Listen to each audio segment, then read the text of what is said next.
बदली हुई सास। निधि आज सुबह से बड़ी तेजी से अपना काम निपटा रही थी। उसके पीछे की वजह भी काफ़ी खास थी। उसको पूरे 3 साल बाद अपने मायके जाने का मौका जो मिला था।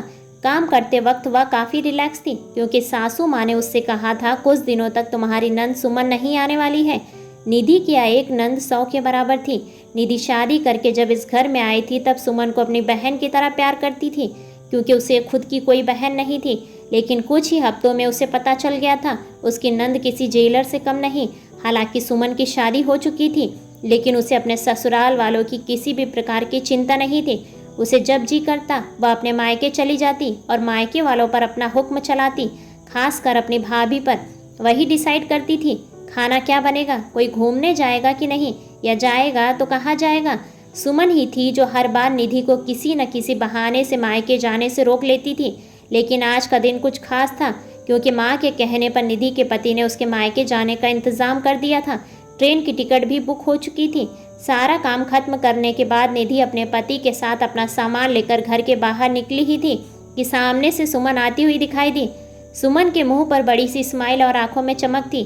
वहीं दूसरी तरफ निधि की आंखों में उसको देखकर पानी आ गया था जो बस आंसू के रूप में छलकना बाकी था। भैया भाभी के पास आकर सुमन ने कहा, क्यों भैया, कहाँ चले? अपनी पत्नी के साथ सैर सपाटा करने के लिए अपनी बहन को भूल गए क्या? दीपक ने कहा, कहीं सैर सपाटा करने नहीं, तुम्हारी भाभी को मायके छोड़ने जा रहा हूँ। अच्छा, मैं आई और भाभी जाएंगी? क्या आपकी पत्नी को मेरा आना पसंद नहीं? सुमन ने भाई भाभी को टोंट मारते हुए कहा। मन में उदासी और आंखों में नमी लिए निधि पलटकर घर के अंदर जाने लगी क्योंकि उसने मान लिया था इस बार भी सुमन की वजह से उसका मायका जाना कैंसिल हो जाएगा। लेकिन तभी सामने से उसकी सास आई और बोली, तुम दोनों अभी तक रेलवे स्टेशन नहीं गए क्या? गाड़ी के पीछे दौड़ते हुए जाओगे? सुमन बीच में टपकते हुए बोली, या क्या कह रही हो माँ? मैं आई हूँ और आप भाभी को मायके भेज रही हो? क्या मैं आपको इतनी खटकने लगी हूँ? माँ ने सुमन को डांटते हुए कहा, तेरा क्या है बेटा? तेरे लिए मायका थोड़ी है, या तो तेरे लिए एक प्रवास स्थल है जहाँ तू जब जी चाहे, जब अपने ससुराल में बोरियत महसूस करे आ जाती है। लेकिन वह बेचारी तो ऐसा नहीं करती, बल्कि वह तो जब जाना चाहिए तब भी अपने मायके नहीं जाती। इसलिए उसका अभी मायके जाना बहुत ज़रूरी है। मैं तेरे या किसी और की वजह से उसका इस बार मायके जाना बिल्कुल रद्द नहीं होने दूंगी।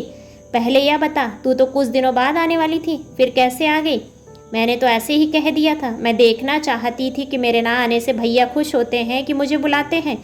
सुमन ने कहा, हाँ हाँ, क्यों नहीं, कोई बुलाए या ना बुलाए, पर्यटन स्थल पर तो हर कोई जा सकता है। अब की बार मेरी बहू को उसके मायके जाने दे। बेचारे ने सिर्फ अपने भाई की शादी देखी है और अब तो उसके भाई को बच्चा भी हो गया है। उसका मुंह तक नहीं देखा उसने। उसे भी अपने हिस्से का सुख भोगने दे।